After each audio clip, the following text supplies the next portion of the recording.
My wonderful people, good morning to you all. Good afternoon, good evening, depending on the time you are watching this video.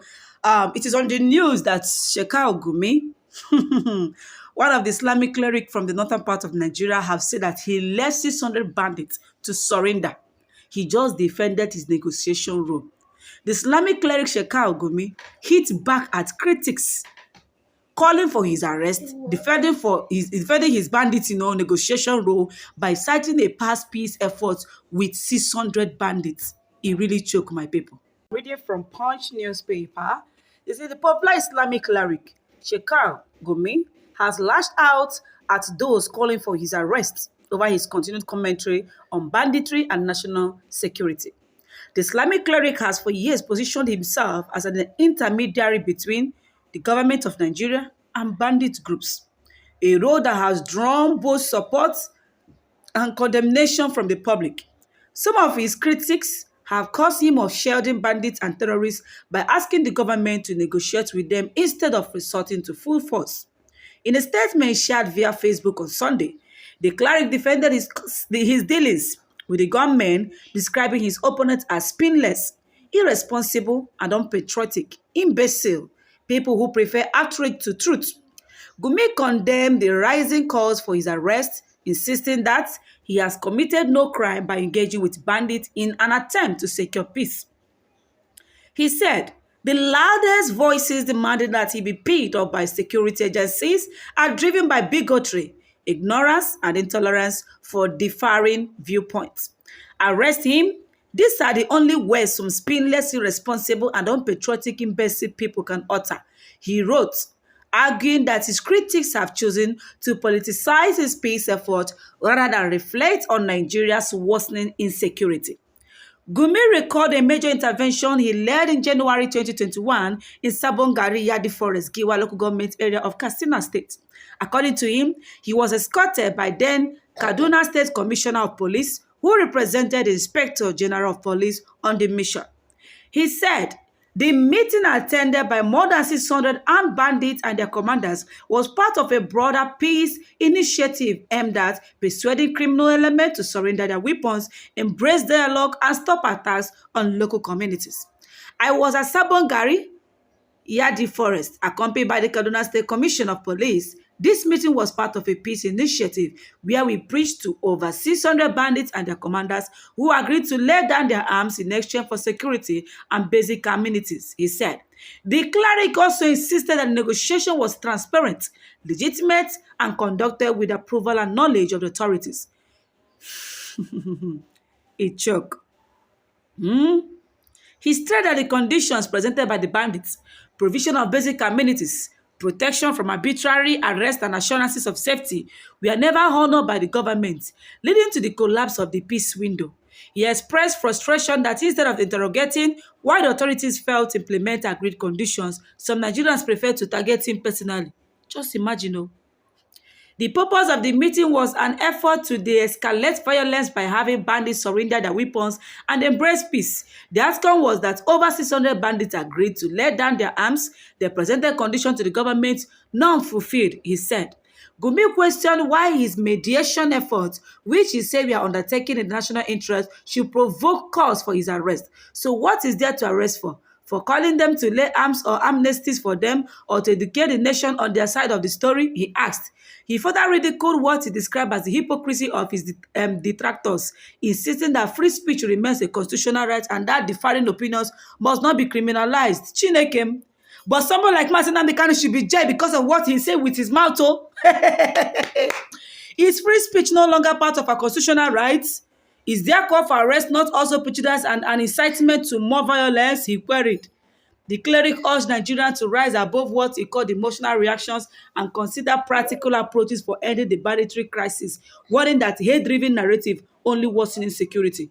According to him, silencing voices that advocate dialogue does nothing to address the deep-rooted socioeconomic and security failures, fueling insurgency and rural banditry. Gumi concluded with a prayer for national unity, describing bigotry and intolerance as major threat to peace. May Allah protect our nation from bigotry, stubborn and complete intolerance of contrary views and opinions, he wrote. I have a question. This man made a statement. You're talking about speech. constitutional freedom of speech. But somebody like Mazi Nnamdi Kanu should be jailed. I don't even know what is going on in this country. Mazi Nnamdi Kanu is broadcasting from Radio Biafra. He's busy exposing all the responsible in Nigeria. And they declared him wanted. They called him terrorist because he's speaking the truth. And the same you, who is publicly known for defending terrorists, is now coming to condemn the people that are calling for your arrest, telling us that there is freedom of speech. If Nigerian government fail to arrest this man, automatically Nigeria must divide. Tinubu, if you fail to arrest somebody like Gumi, I could remember vividly in 2014.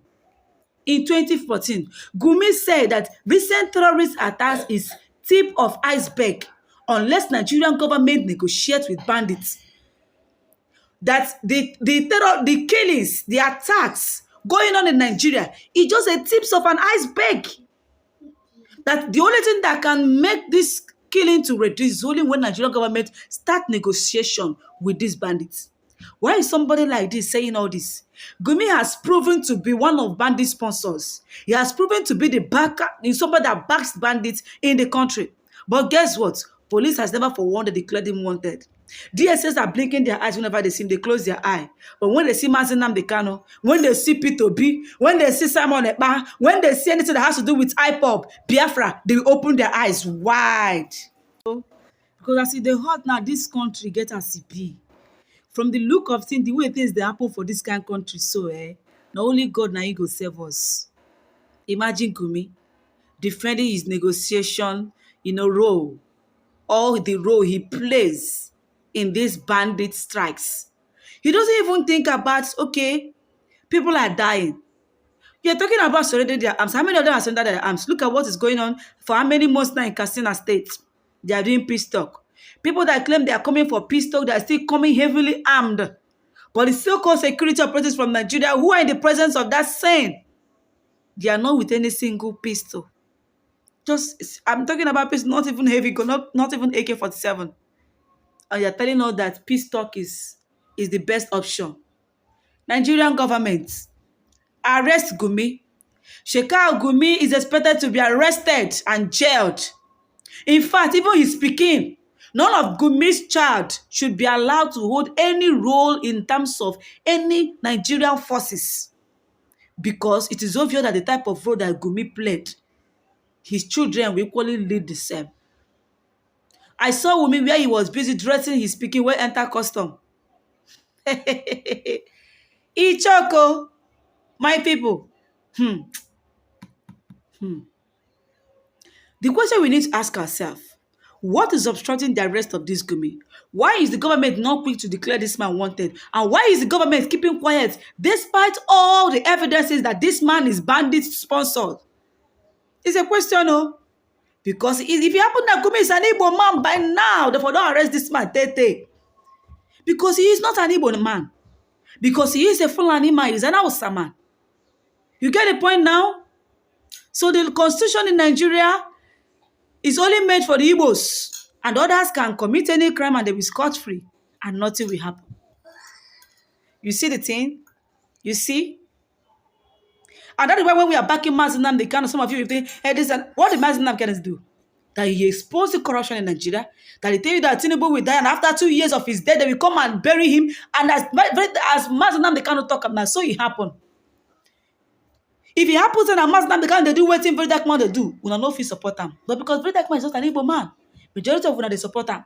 But when Mazi Nnamdi Kanu they talk true, una see they kick against them. Wetin we Igbos, we never do anything for this country where we go make una like us. Even if we do good, una go still look for look for something we una go use paint that particular thing where we do as bad. Since una say that we be problem, na Igbos na we be problem for this country, so as it is so, allow us make we dey go. Allow the Igbos to go, for crying out loud. Both old Eastern region states must surely go. Make una bear am for mind. We don't care about natural resources. What we care is for our brothers. Our brothers must not be allowed to stay in Nigeria and suffer the way we are suffering now. The whole 5 Eastern states, as far as we are going, all Eastern region states, we are taking them back with us. All Biafran lands must be captured. no release, no. In fact, we are not leaving anyone at all. In case people don't know, provided you are speaking Igbo anywhere, you automatically are coming back to Biafra land. We don't care if Benin don't want to come back, they should go. We don't care about that. We don't care. If some part of that I said they're not coming, we don't care, they should go. If 𝗀𝗿𝗄𝗿 says that they should go, as if Calabar said that they should go. We don't need these people for us to prosper. You can go to other countries like Senegal, a country like Senegal. Senegal, they are not as big as Nigeria is. They are not even, they're not much compared to the whole 5 eastern states of Southeast. But they're a country, they are doing well. They have constant light. They are, in fact, go there, you will see what is happening over there. You can see, just go there. And we are suffering. Kai, 𝗀𝘂𝗿𝗿𝗿.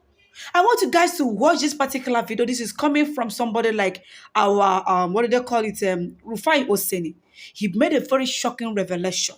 He encountered Gumi's statement. He lambasted this guy, Omo, 𝗀𝘂𝗿𝗿. Watch this video and feel free to drop your opinion and your thoughts in the comment section. Don't forget to subscribe to this channel if you have not done so. Turn on the bell button so you always get notified whenever I post our latest content. And remember, my humble self, 𝗀𝗴𝗂𝗿. If you have not subscribed, please do it to subscribe. You can do it to follow us on our Facebook page at Christy TV. I love you guys. Please, with due respect, I must have to beg. It's not that hard to tell the truth. There's Christian genocide. People like Sheikh Gumi, from saying that Muslims are being killed, Christians are being killed, now they are trying to deny the corpses of people that died. And I have actually seen videos, Rufai, I'm sorry I'm interrupting you on this one, about the coffins. I have seen open coffins of entire family members, babies, all Christians, being buried. It has now shown that it's a propaganda people are trying to play. Yeah. But you see, in life, you will be judged by what you did. And we should be careful. Sheikh Gumi, in his propagandish nature, is now saying that these killings never happened. By saying that some of the coffins, or by saying that somebody sent him a message that some of the coffins are not what? That you don't have people in them. He's not going to deny the fact that we're going to say it again. And they might not like it. I don't want to be popular. I want to stand in justice. At all times. There's Christian genocide in Nigeria, and please, let's find a way to solve it. Let's not do this propaganda. Let's not pitch people against each other. And let's not deny the killings and the pains of Christians. We have to say things the way they are so that the government will solve this problem. The first approach the government took showed that they wanted to go the line of changing the narrative, which was wrong. Nobody's saying anything to spite anybody. We are speaking the truth so that we can get action. Yes, absolutely. And Sheikh Gumi saying this is very bad and insightful. Really insightful. And I'm shocked that Sheikh Gumi is saying this. Nobody's talking back at him. Really? Government is not saying anything. We are just looking. All right. It's not fair. This is unfair, Dr. 𝗀𝗿𝗄𝗿, really unfair. I mean, I'd like to emphasize the point again that Professor 𝗚 𝗚𝗄𝗿𝗄𝗿 made. You weren't here when we took the story where he talked about the fact that the people that are killing the Christians are Islamist extremists. They are not the regular Muslims, they are jihadists. And we have heard this over and over again. Unfortunately, I can't take your comment. I'd like to take this story so we can take our milestone as well. But, we'll continue to follow up on the story, and, we would expect some more sympathy from the federal government of Nigeria regarding this very, very sensitive issue.